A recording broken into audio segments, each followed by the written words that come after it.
Hi friends, welcome back to my channel. ఈరోజు Sunday special ఏం చేద్దామని ఆలోచిస్తుంటే మార్కెట్ నుంచి మా వారు చేపలు తీసుకొచ్చారండి. సో ఈరోజు వెరైటీ వచ్చేసి ఆంధ్ర స్పెషల్ చేపల పులుసు.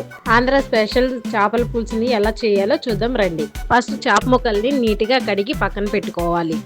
అందులో 15 పచ్చిమిర్చి, తరిగిన ఉల్లిపాయలు, కరివేపాకు, కొత్తిమీర, అల్లం పేస్ట్, పసుపు కొద్దిగా, ఉప్పు సరిపడా, తగినంత కారం వేసుకోవాలి.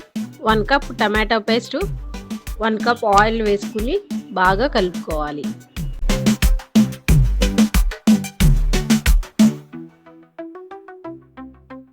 కలుపుకున్నాక 50 గ్రామ్స్ చింతపండుని జ్యూస్లా మెత్తగా కలుపుకుని కర్రీ పైన వేసుకోవాలి.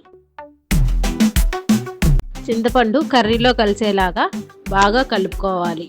కలిపి పెట్టుకున్న తర్వాత నూనె, కొత్తిమీర వేసుకోవాలి. స్టవ్ వెలిగించుకొని మనం కలిపి పెట్టుకున్న చేపల పులుసుని మూత పెట్టుకొని 10 మినిట్స్ ఉడికించుకోవాలి.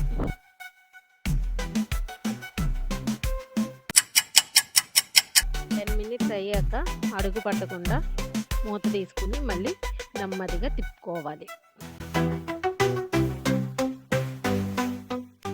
తిప్పుకున్నాక నూనె పైకి తేలేంత వరకు ఉడికించుకోవాలి. ఎమ్మి ఎమ్మి స్మెల్ బాగుంది. చూసారా ఫ్రెండ్స్, నూనె ఎలా పైకి తేలిందో. కొంచెం కొత్తిమీర వేసుకుని గార్నిష్ చేసుకోవాలి. అంతే, వేడి వేడి చేపల పులుసు రెడీ. చూసారుగా ఫ్రెండ్స్, ఆంధ్ర స్పెషల్ చేపల పులుసు ఎలా చేయాలో.